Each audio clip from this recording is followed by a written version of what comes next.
Oh, hello, and welcome back to another one of Baby Ellis's afternoon time bedtime stories. Our next story is called The Fisherman and His Wife. Let's begin, shall we? The Fisherman and His Wife. There was once upon a time a fisherman who lived with his wife in a pigsty close by the sea. And every day he went out fishing, and he fished, and he fished. And once he was sitting with his rod, looking at the clear water, and he sat, and he sat. Then his line suddenly went down, far down below, and when he drew it up again, he brought out a large flounder. Then the flounder said to him, "Hark you, fisherman, I pray you, let me live. I am no flounder really, but an enchanted prince. What good will it do you to kill me? I should not be good to eat. Put me in the water again and let me go." "Come," said the fisherman, "there is no need for so many words about it. A fish that can talk I should certainly let go anyhow." And with that he put him back again into the clear water, and the flounder went to the bottom, leaving a long streak of blood behind him. Then the fisherman got up and went home to his wife in the pigsty. "Husband," said the woman, "have you caught nothing today?" "No," said the man. "I did catch a flounder who said he was an enchanted prince, so I let him go again." "Did you not wish for anything first?" said the woman. "No," said the man. "What should I wish for?" "Ah," said the woman, "it is surely hard to have to live always in this pigsty which stinks and is so disgusting. You might have wished for a little hut for us. Go back and call him. Tell him we want to have a little hut. He will certainly give us that." "Ah," said the man, "why should I go there again?" "Why," said the woman, "you did catch him, and you let him go again. He is sure to do it. Go at once." The man still did not quite like to go, but did not like to oppose his wife either, and went to the sea. When he got there, the sea was all green and yellow, and no longer so smooth. So he stood still and said, "Flounder, flounder in the sea, come, I pray thee, here to me, for my wife good is ilsabil, wills not as I'd have her will." Then the flounder came swimming to him and said, "Well, what does she want then?" "Ah," said the man, "I did catch you, and my wife says I really ought to have wished for something. She does not like to live in a pigsty any longer. She would like to have a hut." "Go then," said the flounder. "She has it already." When the man went home, his wife was no longer in the sty, but instead of it there stood a hut, and she was sitting on a bench before the door. Then she took him by the hand and said to him, "Just come inside.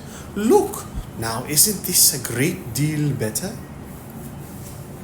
So they went in, and there was a small porch, and a pretty little parlor and bedroom, and a kitchen and a pantry with the best of furniture, and fitted up with the most beautiful things made of tin and brass, whatsoever was wanted. And behind the hut there was a small yard with hens and ducks, and a little garden with flowers and fruit.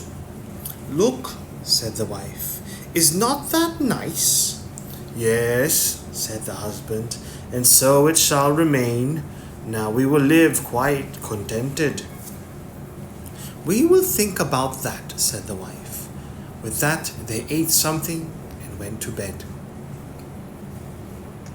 Everything went well for a week or a fortnight, and then the woman said, "Hark you, husband, this hut is far too small for us, and the garden and yard are little.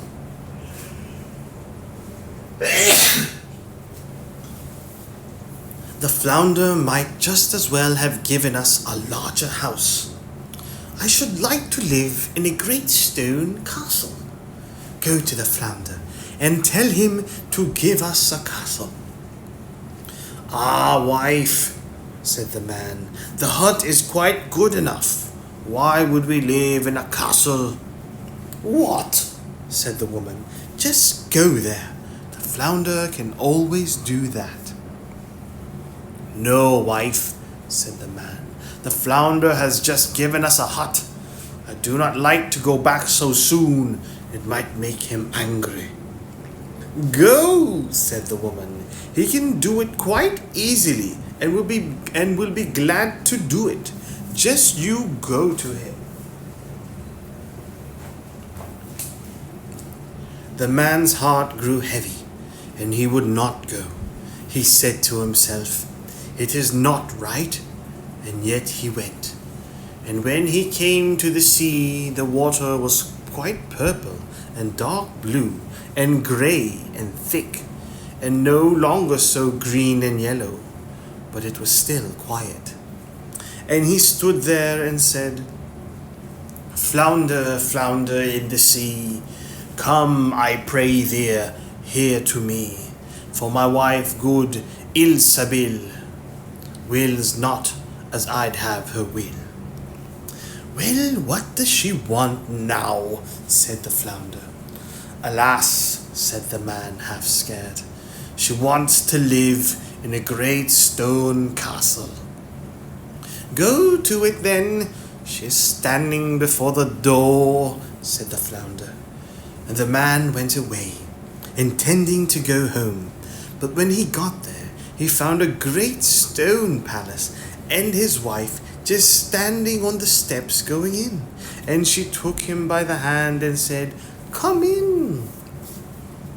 So he went in with her, and in the castle was a great hall paved with marble, and many servants who flung wide the doors. And the walls were all bright with beautiful hangings, and in the rooms were chairs and tables of pure gold, and crystal chandeliers hung from the ceiling, and all the rooms and bedrooms had carpets, and food and wine of the very best was standing on all the tables, so that they nearly broke down beneath it. Behind the house, too, there was a great courtyard with stables for horses and cows, and the very best of carriages. There was a magnificent large garden, too, with the most beautiful flowers and fruit trees, and a park quite half a mile long, in which were stags, deer, and hares, and everything that could be desired. "Come," said the woman, "isn't that beautiful?" "Yes, indeed," said the man. "Now let it be, and we will live in this beautiful castle and be content." "We will consider about that," said the woman, "and sleep upon it." Thereupon they went to bed. Next morning the wife awoke first, and it was just daybreak, and from her bed she saw the beautiful country lying before her. Her husband was still stretching himself, so she poked him in the side with her elbow and said, "Get up, husband, and just peep out of the window. Look you, couldn't we be the king over all the land? Go to the flounder, we will be the king." "Ah, wife," said the man, "why should we be king? I do not want to be king." "Well," said the wife, "if you won't be king, I will. Go to the flounder, for I will be king."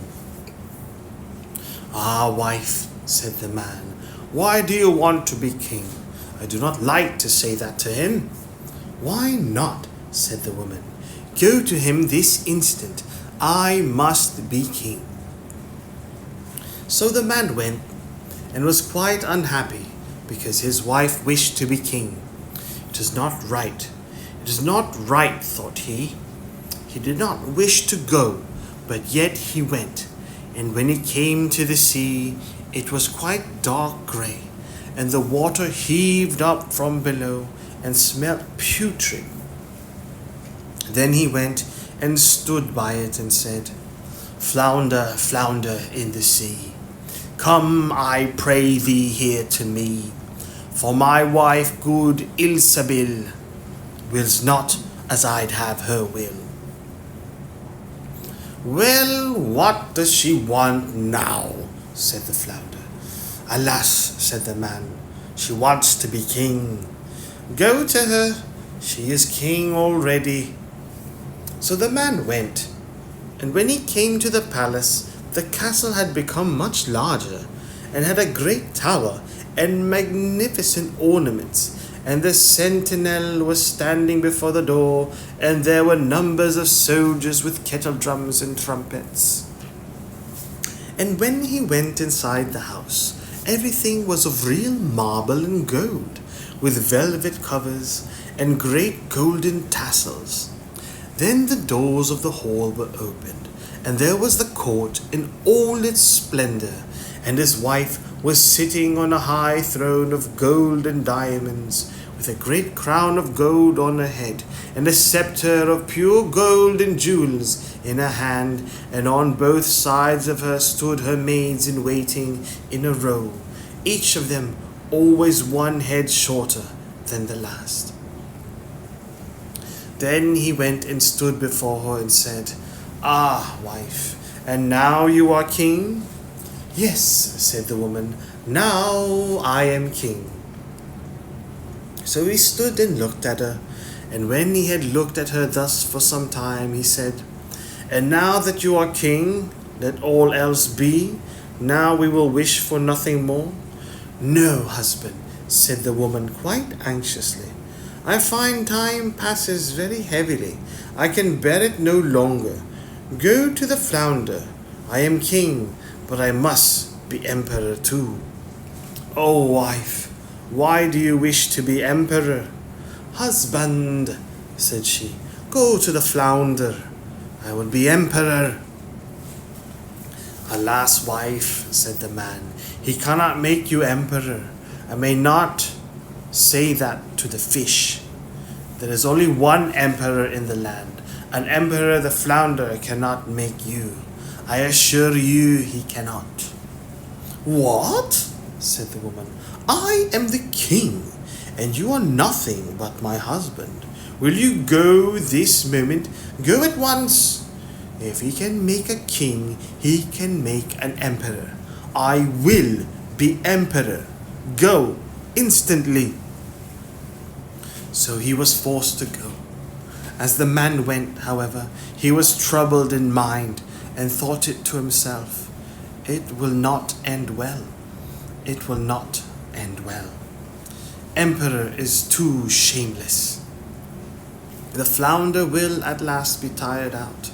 With that he reached the sea, and the sea was quite black and thick, and began to boil up from below, so that it threw up bubbles, and such a sharp wind blew over it that it curdled, and the man was afraid.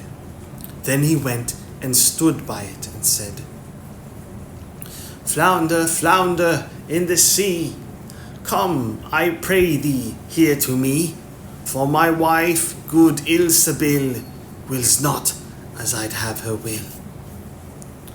Well, what does she want now? Said the flounder. Alas, flounder, said he, my wife wants to be emperor. Go to her, said the flounder. She is emperor already. So the man went, and when he got there, the whole palace was made of polished marble, with alabaster figures and golden ornaments, and soldiers were marching before the door, blowing trumpets and beating cymbals and drums. And in the house, barons and counts and dukes were going about as servants. Then they opened the doors to him, which were of pure gold. And when he entered, there sat his wife on a throne, which was made of one piece of gold, and was quite 2 miles high. And she wore a great golden crown that was 3 yards high, and set with diamonds and carbuncles. And in one hand she had the scepter, and in the other the imperial orb. And on both sides of her stood the yeomen of the guard in 2 rows, each being smaller than the one before him, from the biggest giant, who was 2 miles high, to the very smallest dwarf, just as big as my little finger. And before it stood a number of princes and dukes. Then the man went and stood among them and said, "Wife, are you emperor now?" "Yes," said she, "now I am emperor." Then he stood and looked at her well, and when he had looked at her thus for some time, he said, "Ah, wife, be content now that you are emperor." "Husband," said she, "why are you standing there? Now I am emperor, but I will be pope too.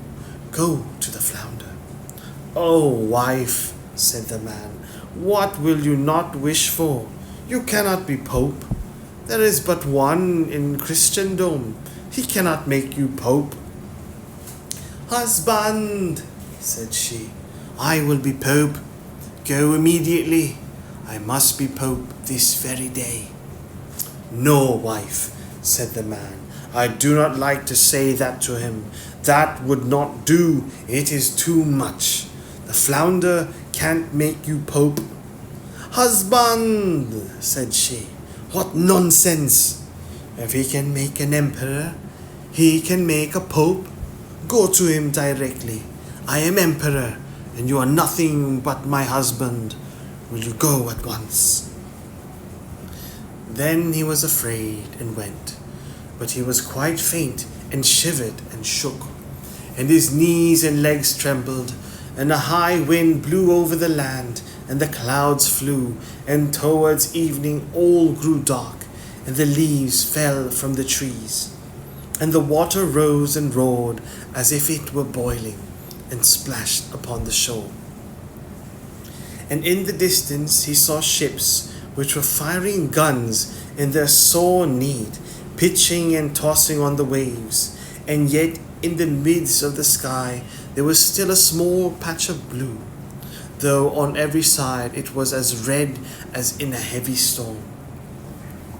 So full of despair, he went and stood in much fear and said, "Flounder, flounder in the sea, come, I pray thee, here to me, for my wife, good Ilsabil, wills not as I'd have her will." "What does she want now?" said the Flounder. "Alas," said the man, "she wants to be pope." "Go to her then," said the Flounder. "She is pope already." So he went, and when he got there, he saw what seemed to be a large church surrounded by palaces. He pushed his way through the crowd. Inside, however, everything was lighted up with thousands and thousands of candles, and his wife was clad in gold, and she was sitting on a much higher throne, and had 3 great golden crowns on, and round about her there was much ecclesiastical splendor.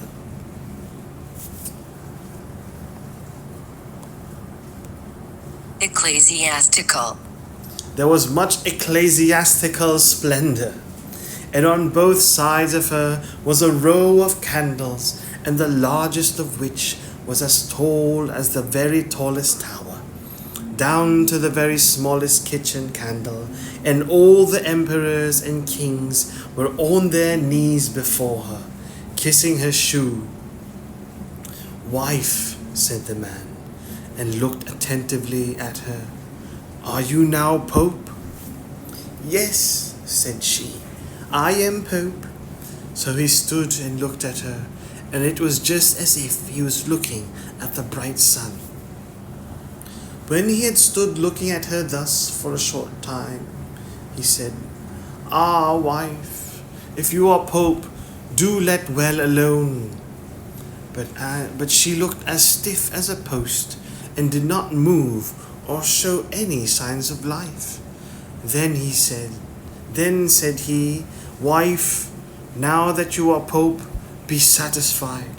You cannot become anything greater now." "I will consider about that," said the woman.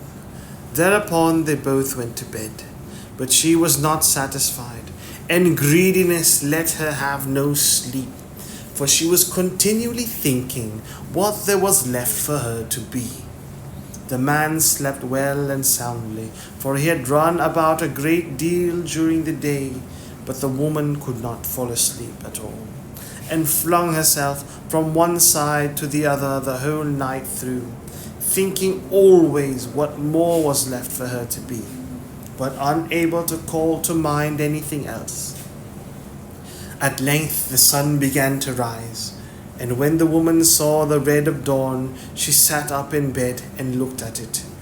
And when, through the window, she saw the sun thus rising, she said, "Cannot I, too, order the sun and moon to rise?" "Husband," said she, poking him in the ribs with her elbow, "wake up, go to the Flounder, for I wish to be even as God is." The man was still half asleep, but he was so horrified that he fell out of bed. He thought he must have heard amiss, and rubbed his eyes and said, "Wife, what are you saying?" "Husband," said she, "if I can't order the sun and moon to rise, and have to look on and see the sun and moon rising, I can't bear it. I shall not know what it is to have another happy hour unless I can make them rise myself." Then she looked at him so terribly that a shudder ran over him and said, "Go at once. I wish to be like unto God." "Alas, wife," said the man, falling on his knees before her, "the Flounder cannot do that. He can make an emperor and a pope. I beseech you, go on as you are and be Pope." Then she fell into a rage, and her hair flew wildly about her head. She tore open her bodice, kicked him with her foot, and screamed, "I can't stand it! I can't stand it any longer! Will you go this instant?" Then he put on his trousers and ran away like a madman. But outside a great storm was raging and blowing so hard that he could scarcely keep his feet. Houses and trees toppled over. The mountains trembled. Rocks rolled into the sea. The sky was pitch black, and it thundered and lightened. And the sea came in with black waves as high as church towers and mountains, and all with crests of white foam at the top. Then he cried, but could not hear his own words. "Flounder, flounder in the sea, come, I pray thee, here to me, for my wife, good Ilsabil, wills not as I'd have her will." "Well, what does she want now?" said the Flounder. "Alas," said he, "she wants to be like unto God." "Go to her, and you'll find her back again in the pigsty." And there they are, still living to this day. Good night, baby Elias.